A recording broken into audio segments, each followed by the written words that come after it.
Assalamu alaikum everyone. Welcome back to my YouTube channel. I am back with another interesting video. जी तो students, आज भी हम first year की chemistry का chapter number 6 ही discuss करेंगे। Last हमने मॉलिक्यूलर ऑर्बिटल थ्योरी का इंट्रोडक्शन, डिटेल्ड इंट्रोडक्शन किया। हमने पोस्टुलेट्स डिस्कस कर लिए, मॉलिक्यूलर ऑर्बिटल्स को डिस्कस किया। देन हमने देखा कि जी मैग्नेटिक प्रॉपर्टीज़ क्या हैं और वीबीटी से मॉलिक्यूलर ऑर्बिटल थ्योरी सुपीरियर क्यों है। ये सब पॉइंट्स हमने डिस्कस कर लिए।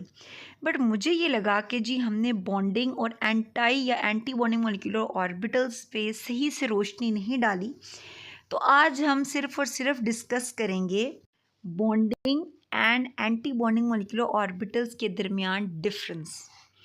तो जी स्टूडेंट्स, बॉन्डिंग मॉलिक्यूलर ऑर्बिटल्स बनते हैं by addition overlap of atomic orbitals. यकीनन एटॉमिक ऑर्बिटल्स आपको पता है कि क्या बनाते हैं, ओवरलैप होते हैं और मॉलिक्यूलर ऑर्बिटल्स बनते हैं। और अगर एटॉमिक ऑर्बिटल्स ओवरलैप हो रहे हैं बाय कंस्ट्रक्टिव इंटरफेरेंस, मतलब एडिशन ओवरलैप हो रहा है, तो क्या बनेंगे? Bonding molecular orbitals. बट अगर एटॉमिक ऑर्बिटल्स ओवरलैप हो रहे हैं बाय डिस्ट्रक्टिव इंटरफेरेंस, मतलब सब्ट्रैक्शन ओवरलैप हो रहा है, तो क्या बनेंगे? Anti bonding molecular orbitals. फिर हम कहते हैं कि जी इलेक्ट्रॉन की अगर बात करें तो वो एक्ट करता है as a particle as well as a wave nature of electron को श्रोडिंगर ने डिटेल डिस्कस किया था। तो wave function of bonding molecular, मतलब इलेक्ट्रॉन के की वेव नेचर के लिए एक फंक्शन दिया, इलेक्ट्रॉन को एक सिंबल दे दिया, वेव फंक्शन। ये आपको नज़र आ रहा है। तो जी wave function bonding molecular orbital का क्या होगा? जब दो एटॉमिक ऑर्बिटल्स ए और बी, दो एटॉमिक ऑर्बिटल्स के वेव फंक्शन ऐड होंगे, एडिशन ओवरलैप होगा, तो क्या बनेगा? Bonding molecular orbital. जब दो वेव फंक्शंस, दो एटॉमिक ऑर्बिटल्स के वेव फंक्शन सब्ट्रैक्शन ओवरलैप करेंगे, तो क्या आएगा? तो आएगा एंटी बॉन्डिंग मॉलिक्यूलर ऑर्बिटल। इसका मतलब ये हुआ कि हम कहते हैं कि जब एटॉमिक ऑर्बिटल्स, दो एटॉमिक ऑर्बिटल्स सेम स्पिन या सेम फेज के साथ ओवरलैप कर रहे हैं, तो क्या बनेंगे? Bonding molecular orbitals. मतलब कि एक एटॉमिक, आपको पता है इलेक्ट्रॉन की वेव नेचर है, मतलब अगर हमने एक लिया जी एटॉमिक ऑर्बिटल जिसमें है जी इलेक्ट्रॉन विद वेव फंक्शन 1, ठीक है, ये आ गया जी। अब दूसरा है हमारे पास एटॉमिक ऑर्बिटल, ये आपको नज़र आ रहा है, विद वेव फंक्शन 2। अब दोनों ने जब ओवरलैप किया, और कैसे किया कि दोनों क्या है, विद एटॉमिक ऑर्बिटल ओवरलैप करें विद सेम स्पिन या सेम फेज। मतलब कि आपको पता है स्टूडेंट्स कि ये जो है इसे कहते हैं क्रस्ट, और ये नीचे जो होता है इसे कहते हैं ट्रफ। तो अगर दोनों एटॉमिक ऑर्बिटल्स ऐसे ओवरलैप कर रहे हैं कि एक का क्रस्ट दूसरे के क्रस्ट के साथ और एक का ट्रफ दूसरे के ट्रफ के साथ ओवरलैप करेगा, तो क्या होगी? कंस्ट्रक्टिव इंटरफेरेंस होगी, जो आपको नज़र आ रही है। और हमें क्या मिलेंगे? हमें बॉन्डिंग मॉलिक्यूलर ऑर्बिटल मिलेगा। बट अगर दोनों एटॉमिक ऑर्बिटल्स इस तरह ओवरलैप करेंगे, कैसे? With opposites phase with different spin, मतलब एक का क्रस्ट दूसरे के ट्रफ के साथ, ठीक है, कैसे? एक का क्रस्ट और दूसरे का क्या होगा? ट्रफ। और एक का क्रस्ट और दूसरे का ट्रफ, मतलब आपस में क्या कर रहे हैं? ऑपोजिट फेस के साथ, ऐसे करके ना, ये एक है और दूसरे का अगर ये आएगा क्रस्ट ट्रफ के साथ और ट्रफ क्रस्ट के साथ, ऐसे ओवरलैप करेंगे, एक दूसरे को कैंसल आउट कर देंगे, तो डिस्ट्रक्टिव इंटरफेरेंस होगी। जो एटॉमिक ऑर्बिटल मिलेगा वो होगा एंटी बॉन्डिंग मॉलिक्यूलर ऑर्बिटल। तो जब कंस्ट्रक्टिव इंटरफेरेंस के रिजल्ट में बॉन्डिंग मॉलिक्यूलर ऑर्बिटल्स आएंगे, तो इलेक्ट्रॉन डेंसिटी इंटरन्यूक्लियर रीजन में ज़्यादा होगी, इलेक्ट्रॉन डेंसिटी हायर होगी between the nuclei of bonded atoms. कब ज़्यादा होगी? जब हम कह रहे हैं कि कंस्ट्रक्टिव इंटरफेरेंस होगी, बॉन्डिंग मॉलिक्यूलर ऑर्बिटल बनेगा, तो क्या होगा? इलेक्ट्रॉन डेंसिटी इंटरन्यूक्लियर रीजन, यही है ना, मतलब दो ऑर्बिटल ओवरलैप कर रहे हैं, तो यहाँ पे इलेक्ट्रॉन डेंसिटी ज़्यादा है। जबकि डिस्ट्रक्टिव इंटरफेरेंस के केस में जब दोनों फेज एक दूसरे को कैंसल आउट कर रहे हैं, तो क्या हुआ? इलेक्ट्रॉन डेंसिटी इंटरन्यूक्लियर रीजन में लो हुई।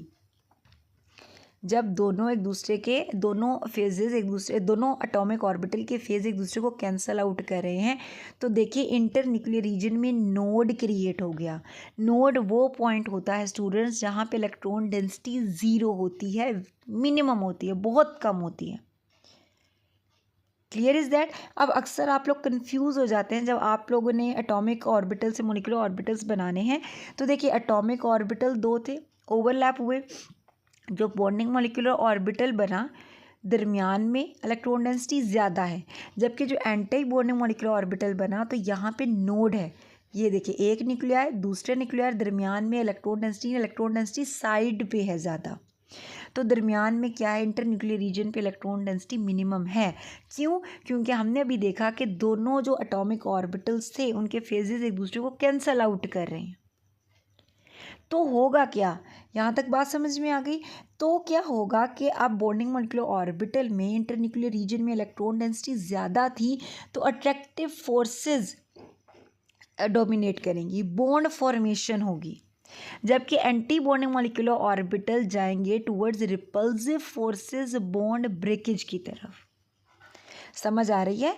जो बॉन्डिंग मोलिकुलर ऑर्बिटल्स हैं इलेक्ट्रॉन डेंसिटी इंटरन्यूक्लियर रीजन में ज़्यादा है, ठीक है, तो क्या होगा, ये बॉन्ड फॉर्मेशन की तरफ जाएंगे, ठीक है, अट्रैक्टिव फोर्सेस की तरफ। अट्रैक्टिव मतलब जो दोनों ऑर्बिटल्स हैं इलेक्ट्रॉन डेंसिटी देखिए यहाँ पे ज़्यादा है, तो क्या होगा, बॉन्ड बनेगा, अट्रैक्शन डेवलप होगी, अट्रैक्टिव फोर्सेस डेवलप होंगी।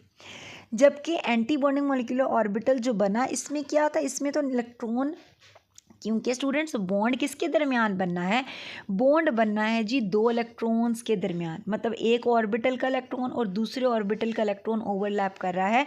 इलेक्ट्रॉन डेंसिटी दो न्यूक्लियाई के दरमियान, देखिए ये न्यूक्लियाई और ये न्यूक्लियाई, दरमियान में इलेक्ट्रॉन डेंसिटी ज़्यादा है, अट्रैक्टिव फोर्सेस डोमिनेट कर रही हैं, बॉन्ड बन रहा है। जबकि एंटी बॉन्डिंग मोलिकुलर ऑर्बिटल में हमने देखा कि दरमियान में दो न्यूक्लियाई के दरमियान में इलेक्ट्रॉन डेंसिटी सिफर हो गई, मिनिमम हो गई।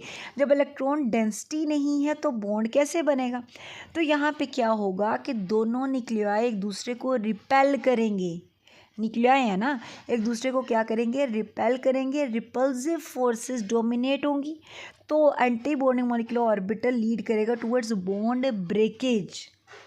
समझ आ रही है बात? तो आपको पता है स्टूडेंट्स के जहाँ बॉन्ड फॉर्मेशन की बात हो रही है, जहाँ अट्रैक्टिव फोर्सेस की बात हो रही है, तो एनर्जी क्या होगी, बॉन्डिंग मोलिकुलर ऑर्बिटल की एनर्जी कम होगी पेरेंट एटॉमिक ऑर्बिटल से। ये आपके पास है पेरेंट एटॉमिक ऑर्बिटल, जो बॉन्डिंग मोलिकुलर ऑर्बिटल बना, हमने अभी देखा कि जी इलेक्ट्रॉन डेंसिटी इंटरन्यूक्लियर रीजन में ज़्यादा है, तो क्या होगा, इलेक्ट्रॉन दोनों ऑर्बिटल्स के ओवरलैप कर रहे हैं, बॉन्ड बन रहा है, बॉन्ड फॉर्मेशन हो रही है, अट्रैक्टिव फोर्सेस डोमिनेट है। तो आपको पता है जब भी बॉन्ड बनता है एनर्जी रिलीज़ होती है, तो इसलिए स्टूडेंट्स बॉन्डिंग मोलिकुलर ऑर्बिटल की एनर्जी पेरेंट एटॉमिक ऑर्बिटल से कम है, क्योंकि जब ये बना, जब अट्रैक्टिव फोर्सेस डोमिनेट हुई, एनर्जी रिलीज़ हुई। और जो एंटी बॉन्डिंग मोलिकुलर ऑर्बिटल बना, इसमें हमने देखा कि जी रिपल्सिव फोर्सेस, दोनों न्यूक्लियाई के दरमियान इलेक्ट्रॉन डेंसिटी नहीं है, नोड डेवलप हो गया, तो न्यूक्लियाई एक दूसरे को रिपेल कर रहे हैं, रिपल्सिव फोर्सेस डोमिनेट होने की वजह से बॉन्ड ब्रेकेज हो रही है। तो आपको पता है कि क्या होता है, एनर्जी ज़्यादा होती है जब रिपल्सिव फोर्सेस डोमिनेट करें। क्यों? क्योंकि स्टेबिलिटी कम हो गई ना। तो क्या होगा कि एंटी बॉन्डिंग मोलिकुलर ऑर्बिटल की एनर्जी पेरेंट एटॉमिक ऑर्बिटल की निस्बत ज़्यादा है। समझ आ गई बात? एनर्जी क्या एंटी बॉन्डिंग मोलिकुलर ऑर्बिटल की higher than parent atomic orbital.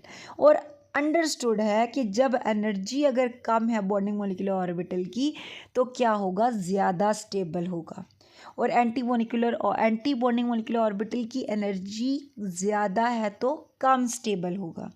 ये ऐसे ही है स्टूडेंट्स, जैसे कि आप अगर ज़्यादा एनर्जेटिक हो, ज़्यादा खाया पिया हो, तो आप फुल एनर्जी के साथ ज़्यादा उछलते कूदते हैं, ऐसे ही है ना, ये कर लें वो कर लें, तो स्टेबिलिटी फैक्टर कम हो जाता है। लेकिन जब आपने मतलब अगर एनर्जी लेवल लो है, ठीक है। तो आप क्या हैं, एनर्जी लेवल लो है तो आप स्टेबल होते हैं, मतलब आप इतना उछलते कूदते नहीं हैं, स्टेबिलिटी फैक्टर ज़्यादा आ जाता है।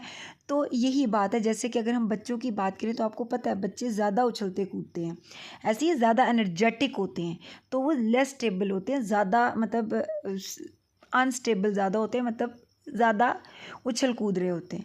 जबकि अगर बड़ों की बात करें, एनर्जी अगर कम है, लो एनर्जी लेवल है, तो स्टेबिलिटी ज़्यादा है, इतना हिलते जुलते नहीं है, स्टेबल अपनी जगह पे कायम दायम है, जहाँ बैठे वहीं बैठे। तो जी स्टूडेंट्स, लास्ट पॉइंट है कि जी बॉन्डिंग मॉलिक्यूलर ऑर्बिटल्स को हम रिप्रेजेंट करते हैं सिग्मा और पाई से, और एंटी बॉन्डिंग मॉलिक्यूलर ऑर्बिटल्स को हम रिप्रेजेंट करते हैं सिग्मा स्टार और पाई स्टार। स्टार शो कर रहा है कि ये एंटी बॉन्डिंग मॉलिक्यूलर ऑर्बिटल है। जैसे कि यहाँ पे अगर देखा जाए तो ये बॉन्डिंग मॉलिक्यूलर ऑर्बिटल है। अब देखिए 2s ऑर्बिटल ओवरलैप हुए तो बॉन्डिंग, कौन सा बॉन्डिंग मॉलिक्यूलर ऑर्बिटल बना, सिग्मा एस। ये हमने लास्ट लेक्चर में डिटेल डिस्कशन की है कि हेड ऑन ओवरलैप क्या है, साइड वे ओवरलैप क्या है। और जब दो ऑर्बिटल्स ओवरलैप होंगे पैरेलल, जैसे कि आपको पता है पी वाई और पी जी हमेशा पैरेलल ओवरलैप करते हैं, तो वो बनेगा पाई बॉन्डिंग मॉलिक्यूलर ऑर्बिटल, और एंटी बॉन्डिंग है तो पाई स्टार। तो एस है, एस हमेशा हेड ऑन ओवरलैप करता है, हेड ऑन अप्रोच है, तो ये देखिए बॉन्डिंग मॉलिक्यूलर ऑर्बिटल बना सिग्मा एस, और जो एंटी बॉन्डिंग मॉलिक्यूलर ऑर्बिटल बनेगा स्टूडेंट्स वो होगा sigma star S. Clear is that? तो ये आज हमने डिस्कस कर लिया। कितने पॉइंट्स हैं जी, 2 3 4 5 6 पॉइंट्स, 1 2 3 4 5 6 7 8। हमने ये स्टूडेंट्स 8 पॉइंट्स डिस्कस कर लिए। ये डिफरेंस बहुत इंपॉर्टेंट है, अगर लॉन्ग क्वेश्चन भी कई दफ़ा पूछा जाता है कि जी bonding molecular orbitals and anti bonding molecular orbitals में डिफरेंस बताएं, और अक्सर स्टूडेंट्स कंफ्यूज होते हैं, ये चीज़ समझ नहीं आती स्टूडेंट्स को, ठीक है। और शॉर्ट क्वेश्चन में अगर पूछा जाए तो आपने 4 से 5 डिफरेंस बता देने हैं। तो ये सब्जेक्टिव ऑब्जेक्टिव वाइज हर एस्पेक्ट से बहुत इम्पॉर्टेंट है, तो आपने ये अच्छे से समझ लेना है। उम्मीद है आपको जब आप ये पूरी वीडियो सुनेंगे तो समझ भी आ जाएगी। अगर कोई कन्फ्यूजन हो, कोई सजेशन हो, कोई पॉइंट रह गया जो मैंने डिस्कस नहीं किया, तो ज़रूर कमेंट बॉक्स में कमेंट करें, इंशाल्लाह ज़रूर आपको रिस्पॉन्ड करूँगी, और हाजिर होंगी एक नई वीडियो के साथ, एक नए कॉन्सेप्ट के साथ। तब तक के लिए अल्लाह हाफिज़।